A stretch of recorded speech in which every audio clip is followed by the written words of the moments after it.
Ito po yung bigasan namin. Tapos yan po mga bossing ko yung bigas namin, yung brown rice. Ngayon, ang gagawin lamang po natin, 5 minutes po natin siya. Mas maganda sa umaga nyo siya ilalagay. Tapos ito yung dahon ng laurel. Lagay nyo lang po siyang ganyan. Yan. Tapos, ilagay nyo yung pone nyo. Yan. Mga 5 minutes lang mga bossing. Ganyan lang. Tapos, habang kayo ay nagwi-wish, sabihin nyo po, sa pamamagitan ng pampaswerteng aking ginagawang ito, ay araw-araw ako na magkakaroon ng malaking benta at lahat ng aking transaksyon ay aking makakamtan. Magkakaroon ako araw-araw ng maraming benta.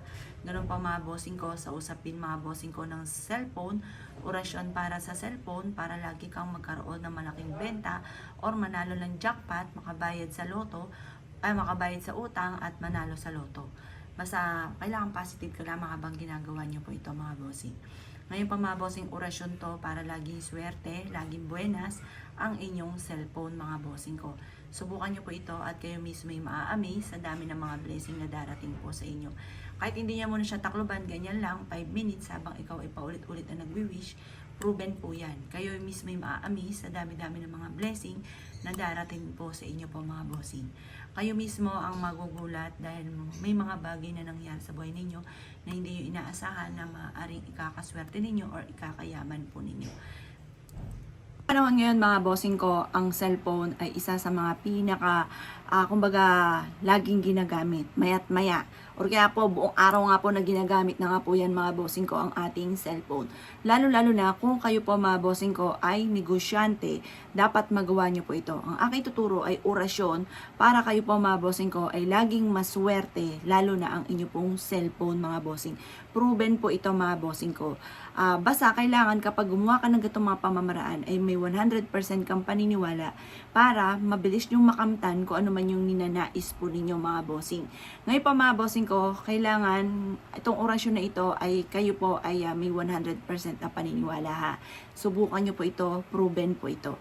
Ngayon pa mga bossing ko, kumuha po kayo ng inyong cellphone na laging ginagamit. At pagkatapos mga bossing ko, kailangan po natin ng dahon ng laurel mga bossing. Sa dahon ng laurel, isusulat natin dito yung hangarin po natin. Halimbawa, ang hangarin po natin mga bossing ko ay magkaroon ng maraming pera or kaya po ay manalo ng jackpot. Ganun po ang inyo pong isusulat mga bossing. At tayo pupunta mga bossing ko sa bigasan ko po mga bossing. Halimbawa sabihin niyo po gusto ko magkaroon ng 7 million or kaya ay manalo ng jackpot. Mga ganyan mga bossing ko na itong numero kong inaalagaan mananalo ko ng jackpot. Ganon. Or kaya po sa akin negosyo ay araw-araw ko magkakaroon ng malaking benta. Orasyon po ito pagdating sa usapin mga bossing ko ng cellphone po ninyo. Ganon din halimbawa nabasa po siya, pwede rin po yun mga bossing. Halimbawa nabasa yung phone ninyo at kayo po ay nangangambat baka masira.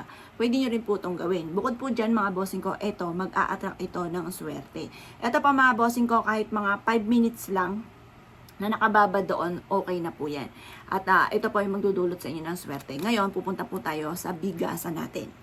Po mga bossing ko, pwede nyong gawin kada araw-araw, pwede rin po yon, pero kahit mga 5 minutes lamang na nakababad po doon yung cellphone po ninyo, lalo-lalo na sa panahon ngayon, ang madalas na ginagamit mga bossing ko sa araw-araw ay yan po ang cellphone. Para po tayo ay magkaroon ng mga transaksyon ng mga magaganda, lalo na kung ikaw po ay negosyante, para laging may mga tumatawag sa inyo ng mga kliyente, ganon, para lagi kang magkaroon ng malaking benta at laging swerte pagdating sa usapin ng inyong cellphone. Kasi importante po yan mga bossing ko, ang cellphone. Ang cellphone mga bossing ko, lalo na sa panahon ngayon, yan po ay in lalo na sa mga social media mga bossing. Or kaya kung ikaw po mga bossing ko, isa rin sa mga nagbablog, pwede nyo rin itong gawin. Upang sa ganon, kayo po mga bossing ko maging matagumpay sa inyong mga pagbablog. Basta gamit lagi ang cellphone. Gawin nyo po yan sa umaga lamang, ang pinakamagandang araw, tuwing Martes at saka Biyernes. Pero kung ikaw ay abala sa mga ganyang araw, gawin nyo to kahit anong araw, basta umaga nyo siya gagawin. At mag-focus ka lamang sa inyong ginagawa. At wala pong imposible mga bossing ko, lalo na kung ikaw po ay isa sa mga maraming pangarap. Pag kayo maraming pangarap mga bossing ko, yung lahat ng pwedeng makakatulong sa inyo, gawin nyo na po mga bossing para wala ka ng pagsisisihan pa. Bukod sa inyong pagiging masipag at matyaga at huwag kang makakalimot magdasal. Proven po yan mga bossing. Basta tiwala lang na makakamtan nyo ang inyong mga pinapangarap, walang imposible, makakamtan nyo po yan. Kaya kung kayo naniniwala at gagawin nyo po ito, gawin nyo na po ito mga bossing ko. Huwag ka namang patumpik-tumpik pa.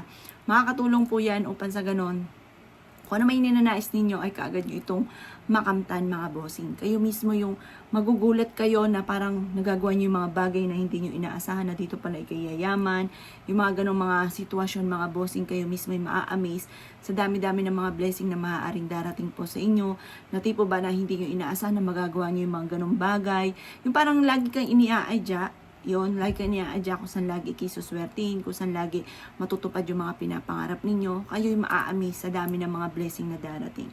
Kaya ako ikinaniniwala at nais po itong gawin, huwag ka na magpatumpik-tumpik pa, gawin nyo na po ito at ito po ay makakatulong lalo na pagdating sa usapin ng pampinansyal. At ganoon din po sa mga transaction nyo tungkol sa usapin ng kaperahan o sa usapin ng cellphone nga po mga bossing ko, para kayo po lagi ay buenas pagdating sa usapin ng cellphone ninyo, lagi may tatawag may at maya, pagdating sa usapin ng mga transaction, laging panalo, lagi pong maraming blessing, buenas po palagi mga bossing.